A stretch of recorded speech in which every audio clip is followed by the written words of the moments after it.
Hey everyone, welcome back to Orcs Must Die 2. In the last episode we took on the big valleys and we took a look at the crossbow. It's a pretty good weapon. I went ahead and respec'd my skulls and upgrades into just how I'd like to have it. I upgraded the Dwarves in the last episode because I knew we were going to be using a lot of them, but we're not going to be using quite as many in this one. So I decided to take the upgrades out of that, and I didn't buy the crossbow because I want to go back to the blunderbuss now. We looked at the crossbow, it's a good weapon, I just prefer the blunderbuss. And I completely maxed out barricades. Let me go. So the basic upgrade for barricades reduces the cost by 100 per tier. So if you get level 3, it reduces their cost to 600. So I wanted to go ahead and do that because having barricades that are 2/3 the price of what they normally are is very, very useful. And I explained in the last episode why I love this upgrade so much. It's just really, really useful. And I don't really feel the need to upgrade the healing trinket. Don't really feel the need to upgrade the dwarfs. And the spring trap, there's not much room for physics traps on this level. So I'm not worried about upgrading that either. And that's about it, so let's go to the Hidden Gulch. More orcs! Let's go! You're enjoying this. So are you. Yes, I am. So not much story there, just sort of banter between the two characters. So this level's kind of like the last one, except it's 2 paths instead of 3. We can actually, I guess it's 3 separate paths because they can go down the middle. And if you notice, we have those archer guardians I was talking about last episode. These ones are part of the map. They'll always be here. We can get like an actual thing like the dwarf guardians to put down archer guardians wherever we want. We can upgrade them. It's just that these are part of the map. We got this little minecart right here. And it's just a straight shot from the one rift down any of these paths into the door here. You know, we have this little portal all the way back here, which you can walk through, and it takes us to the front. So if we're up here and like a kobold sneaks by us or something, we can just run through here and hit the kobold, no problem.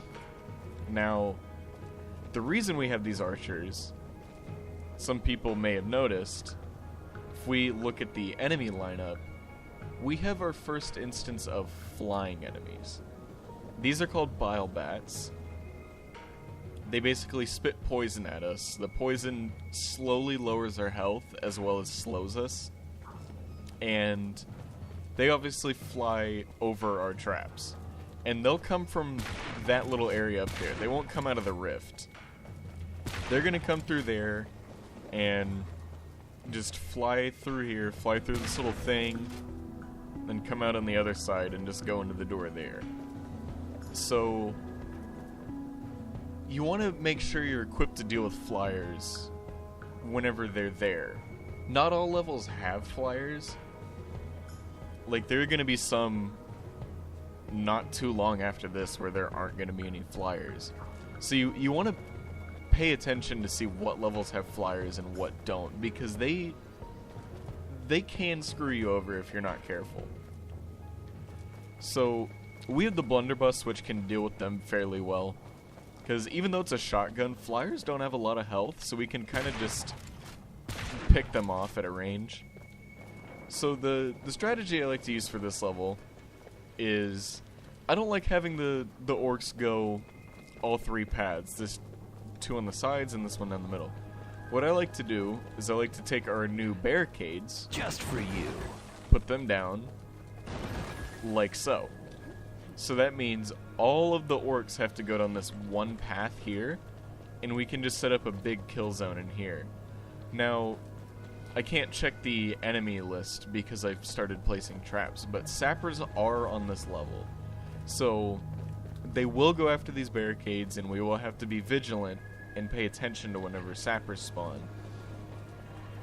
But they have a decent way to go to get to the barricades, and this is a pretty open area, so I don't think they'll sneak by us.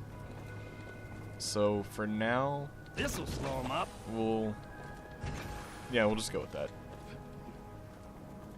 And let's go. Let's roll. So Fliers will also make a... It's not as distinctive as the noise... Oh, hey, there's an Archer Guardian. They just kind of shoot long-range arrows for decent damage. But it's not as distinctive as the sapper noises. But Fliers will make a pretty distinctive noise whenever they're present. It'll just, if you've ever heard a bat, it just kind of sounds like that, just kind of some high-pitched shrieking. It is nowhere near as loud as the sapper noise is, but it does, it's not just when they spawn, it'll be constantly as long as they're on the level.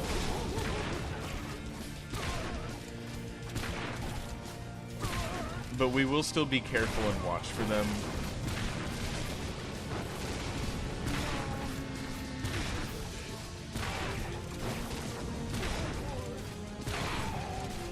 This first wave, not too bad.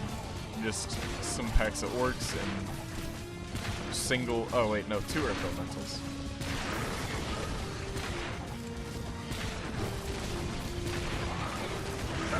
There we go. So let's put some more traps down. Some new decorations. And, okay, cool. Whenever you guys are ready. Okay, here we go. Do you hear that noise? Beware the Bilebat. Their poison will slow us down.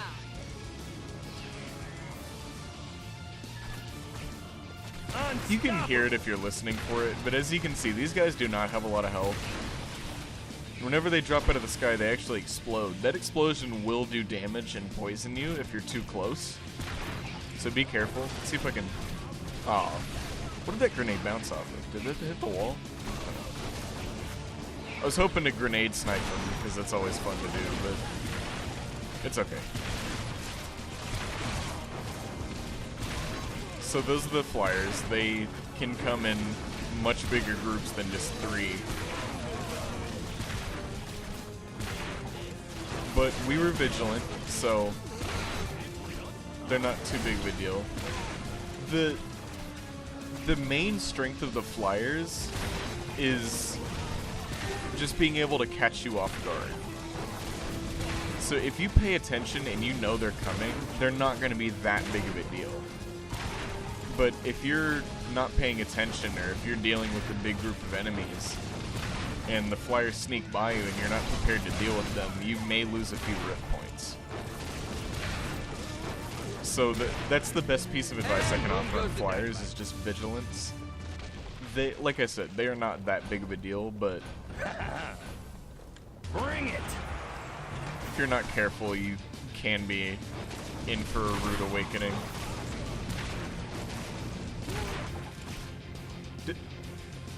Did that grenade just go through the wall? Or am I crazy? I'm like 99% certain that just went through a wall. And that guy got flung by that minecart. That was great.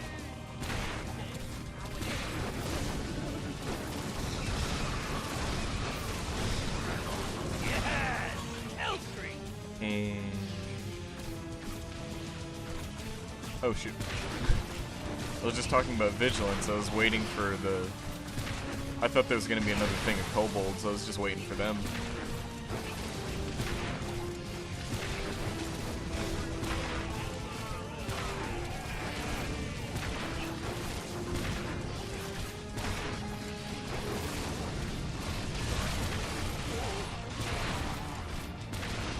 Those grenades did not do a lot of damage to those bottle pads. Yes! I don't know why that is.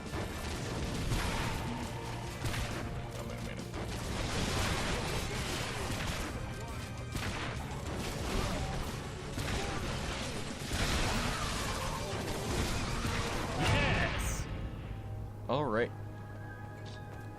So yeah, this level isn't so bad. Face. You just gotta be careful for sappers and Fliers. What we can actually do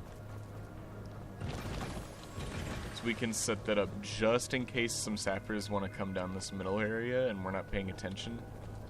just as a backup, and we can only get one. We'll just have this one little guy back here. And away we go. Is that a liver?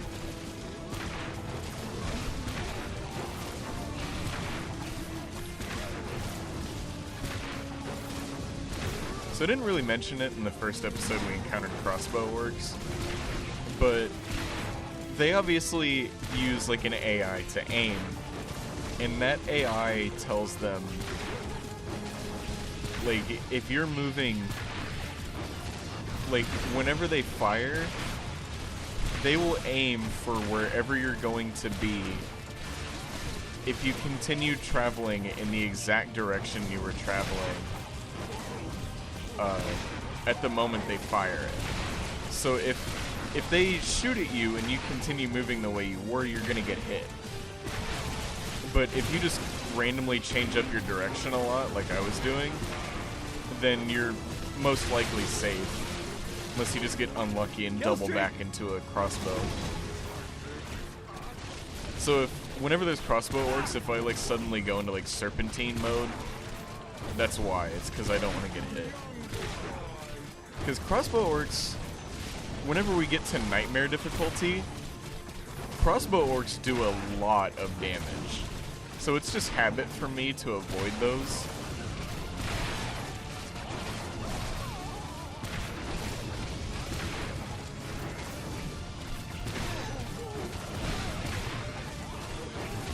But if you find yourself getting hit by them a lot, just kind of zigzag around. Obviously, don't do the way I just did. Nice. But, you know, just kind of wiggle around, make yourself harder to hit. Stabbing time. Because it's not like another first-person shooter where you're playing against a player. It's a lot easier to just trick the AI. Because you know how to manipulate it. You don't know how to manipulate another human being, necessarily.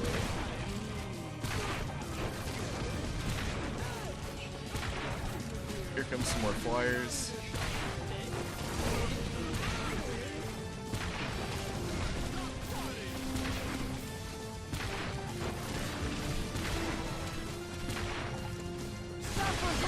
Oh.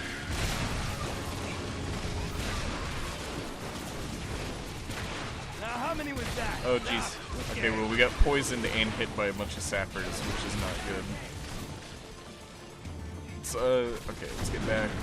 Let's actually use our healing trinkets. As you can see, that brought our health back up quite a bit.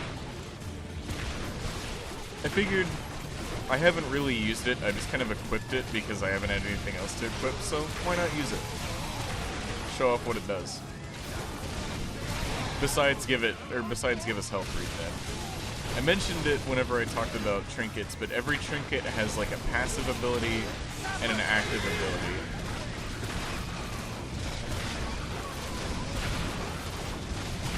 There we go, dealt with sappers. Planning time. If planning was something. And because every trinket has 2 special upgrades that you can upgrade both of, one is for the passive, one's for the active.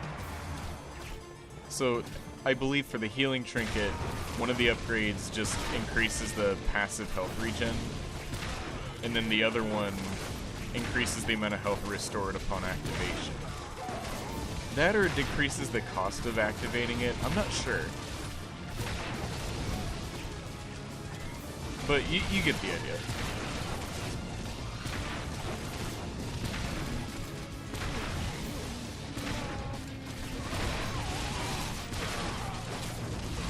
That one should be excellent. 1, 2, 5. Turn it. We lost count again.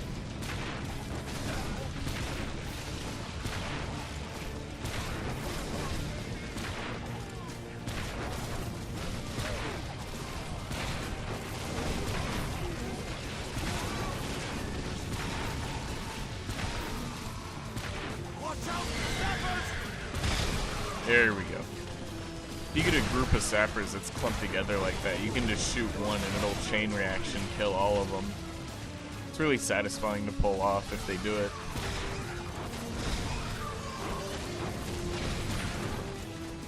That's right. Nice. Let's, I don't know. Let's just get a bunch of these little guys.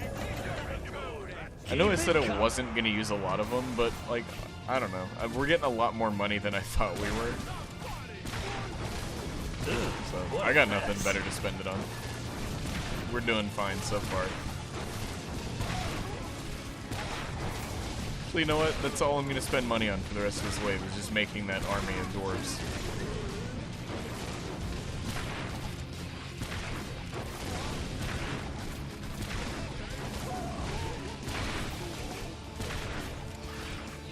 The only thing is, dwarves can't really deal with flyers. Archers can deal with flyers pretty well, but It's more fun when you kill them all at once. it's harder for the dwarves to hit flyers with their bombs.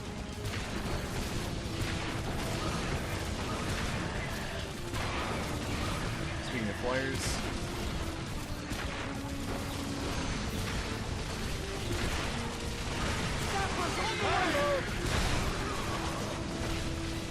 And break. almost got hit by that. Bring it. It's perfect.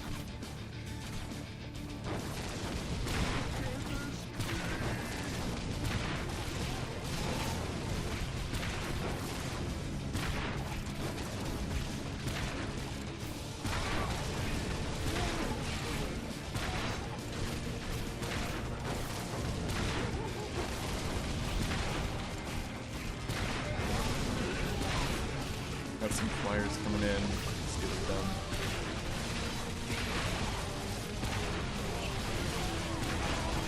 Whoa, there has to be some sort of record.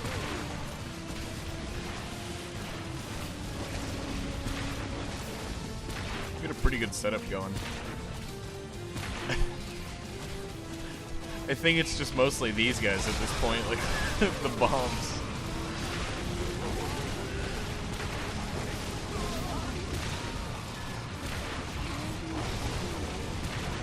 Stacking guardians like that isn't really viable in harder difficulties, Yes!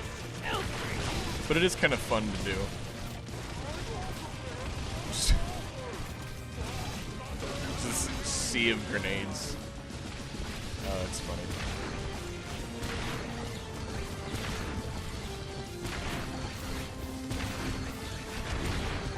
Let's just get these guys over here, see how quickly they die. Oh yeah, I'm awesome.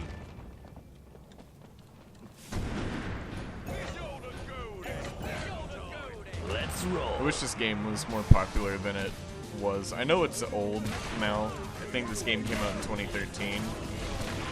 So it doesn't have much of a player base, especially because of Orcs Must Die Unchained. It's like a new, like, massively multiplayer version of this. But I don't know. I like Orcs Must Die Unchained. I like this a lot too. I'm hoping they come back and make Orcs Must Die 3 in the format of the traditional Orcs Must Die games.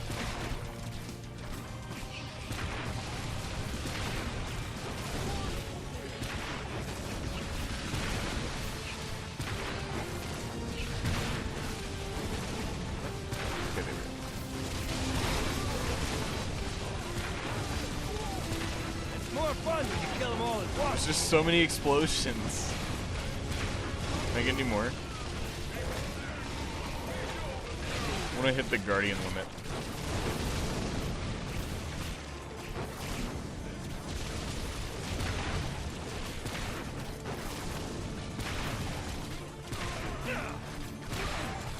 An Archer is down. Oh. I think the archer on the other side went down, actually.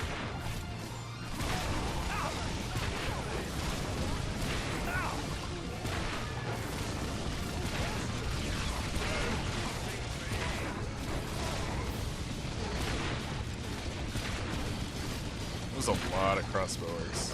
And this is a lot of earth elementals. Wow, No, I wanted to hit the guardian limit. It's okay. We still had plenty. Oh, and we got our first ceiling trap, the haymaker. This is a good trap. We can't really use it on this level or on this next level, but still a good trap. We'll get some use out of it later. So, what can we upgrade? Let's make room for the haymaker. Actually, you know what? I think spring traps are going to be useful on the next level, so we'll get those. And that'll be it for this video. Hope you guys enjoyed this, and in the next episode we'll be finishing Act 1 of the story. So I'll see you guys then.